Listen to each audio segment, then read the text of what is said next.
the Flights to Fight Cancer Committee co-chair, and the president of the Stephen Vanover Foundation. Please welcome and give a lot of love to Lauren Raque. Welcome her, please.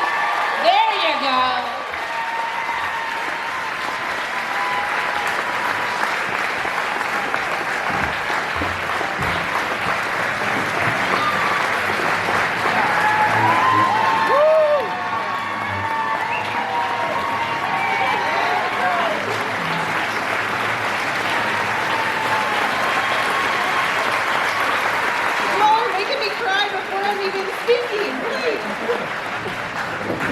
Wow, I've never felt that much love in a room. That was really special. I just want to start by saying good evening. I'm Lauren Raque, and I'm the president of the Stephen Vanover Foundation, and I was also engaged to Stephen. I kind of already said it, but wow, what a turnout. When we first set out to host our first gala, we really had no idea what to expect. And here we are tonight with an overflowing amount of love and support to make this happen tonight. Really, wow, thank you.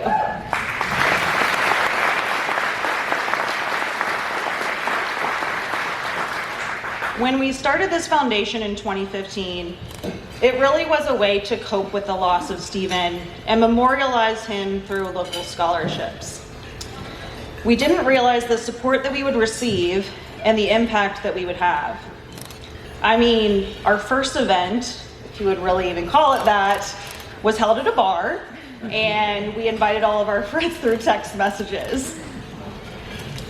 Now, our little foundation has grown so much, and just a month ago, we were recognized at a global conference in China for our financial support to a sarcoma cancer trial, which has now moved on to phase 2.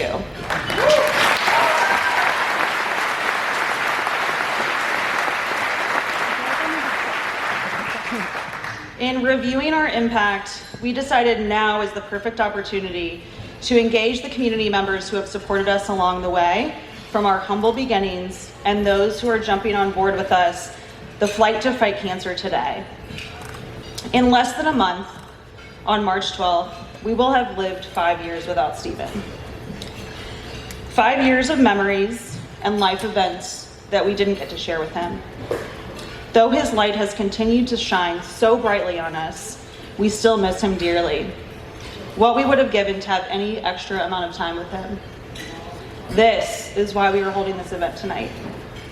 To gain an extra week, a month, a year, or a decade with our loved ones. In his final days, Stephen shared a lot of words of wisdom with his friends and family on what to do when he was no longer with us on this earth. One of the pieces of advice that I've really kept with me over the past 5 years is something that he said to a dear friend. That message was simply, help others. We've taken this as a motivation to drive our foundation forward to help others. Help others experiencing a rare cancer diagnosis and the uncertainty that comes with that. Tonight, we're going to hear from a local oncologist whose vision has become a reality of advancing cancer care in Louisville. There's great importance of advancing that cancer care in Louisville as we continue to hear of these rare diagnoses in our own neighborhood. Lexi Browning, a Louisville resident, will speak to her experience after hearing the words, "You have cancer." Our goal tonight is to help fund the new genomics lab at Norton Cancer Institute to extend the life of cancer patients in our own community so that no one ever has to hear the words, "You are out of options." On behalf of the Stephen Vanover Foundation and the Flights to Fight Cancer Gala Committee, thank you for joining us tonight, and thank you for your generosity.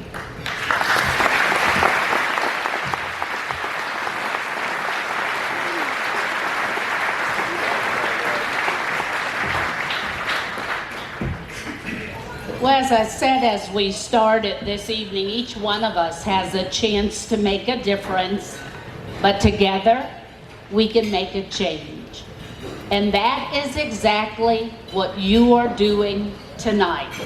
It is amazing to me. I don't know that they want to do this and they didn't ask me to do this, but everybody that has been working on this night, will you please stand so that we can see you? Everybody that's been working on this night, will you please stand? Big, huge round of applause for them.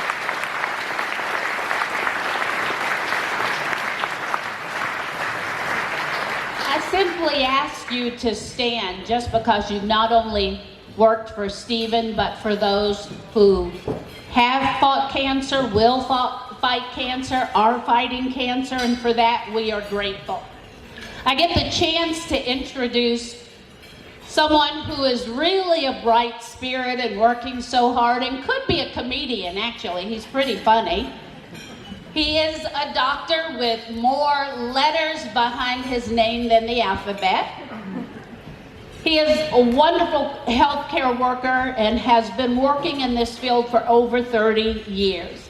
He currently serves as Chief Administrative Officer of Norton Medical Group and Physician-in-Chief of Norton Cancer Institute. I have to say to Norton Cancer Institute and to Norton, thank you for saving my life more times than my family would like to count. My oncologist, Dr. Agrawal, always have to say thank you to her. She is here tonight, and I appreciate her so much. But for all the doctors that care and work so hard, Dr. Flynn is also an original member of the Live Strong Scientific Task Force, and for everything he has done and will do, we are grateful for him. Will you please welcome Dr. Flynn as he comes to speak to him. Give him some love. Show him some love.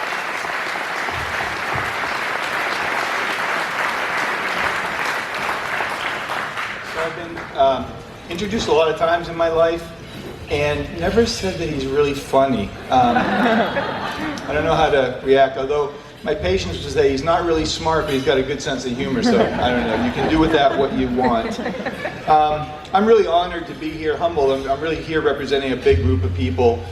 And I want to start by thanking the Vanover family, the Raque family, and everyone. I know Don singled everyone out who put all this together, but I love the words of help others, and that's what this is really about. Excuse me. So what is the genomics lab? In a simple sense, genomics is just a study of genetics in the human being. Now the tricky part is there's 3.2 billion base pairs to have to know about, which makes it complicated. But let's just take a step back. By show of hands, who went to the Kentucky Derby this year? Who saw it on TV? Who's ever heard of the Kentucky Derby? Okay, that's more of you.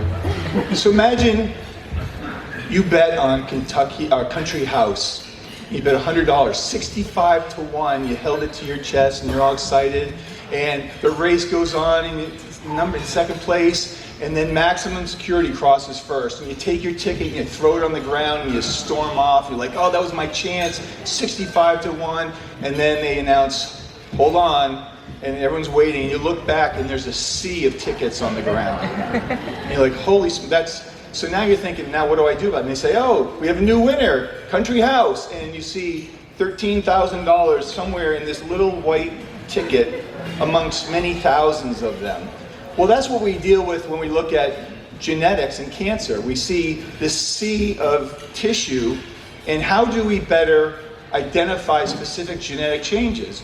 And that's what this lab will allow us to do. It's similar if we were able to take a camera and hold it back and look at that sea of tickets on the floor and say, oh, there's mine, $13,000. Right? So for cancer, it's an ability to step back and literally look at all the different genetic changes in the cancer.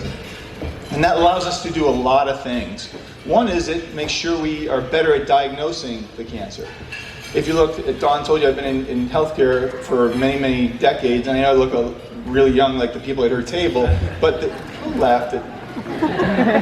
You're not supposed to laugh, that wasn't one of the laugh lines. But I've been in a long time, and when I started, it was really, you were diagnosed, you had breast cancer, you had colon cancer, you had lung cancer, and it was really around just what it looked like on a basic stain. And as time has gone on, we've been able to much better determine specific aspects. So not only are we more sure in some of our diagnoses, we're better able to prognosticate on how people are going to do. So we can actually look at those genetic changes and say, are you going to do well, or do you have a high risk tumor or a lower risk? That's an important thing. It allows us to really decide more in a personalized way, how do we go about treating. And then the coolest part from my vantage point is, again, when I started it, chemo was just, there wasn't a lot of choices. Chemo were a bunch of additions, and as we developed chemotherapy, we always added another to the backbone, and in the 90s we got better because we got drugs to prevent the toxicity from the chemotherapy, and so we were able to make sure people got the full amount. And then we started getting into genomics, where we could identify targets and real differences. And then new drugs were developed that were really directed towards that. So people who once would be given chemotherapy, where many people get nauseated, lose their hair, they can take a pill and have a marked response. It's crazy, but it's today, it's now. So how do we take that to the next level? This genomics lab will allow us, for everybody in this region, to get state-of-the-art in a rapid fashion. As the science changes, and believe me, it changes every week. There's 50 articles a week on breast cancer, for instance. So it's constantly changing. That we'll be ready to meet their needs, the personal needs of each person in this region, and how we will treat those folks.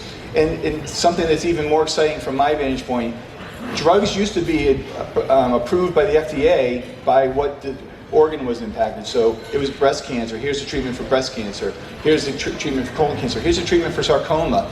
Now they're approving classes of drugs. So if you have one of these genetic changes, we can actually, regardless of where that tumor is, we can treat you with a drug designed specifically for that. It's ironic. My dad moved into town with me this last week, and we were driving around showing Louisville, and he said, Joey, we're doing great with cancer now, aren't we? And he has cancer.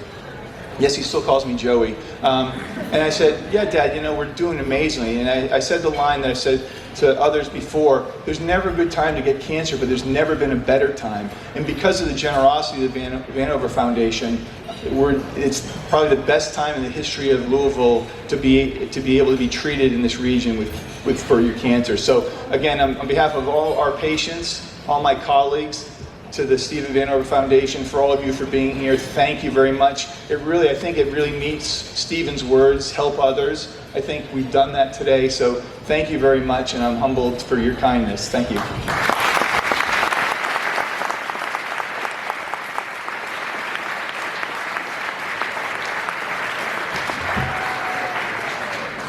Dr. Flynn, thank you so much. Before he came up, he said, look, if I go over 60 minutes, just come tap me on the shoulder.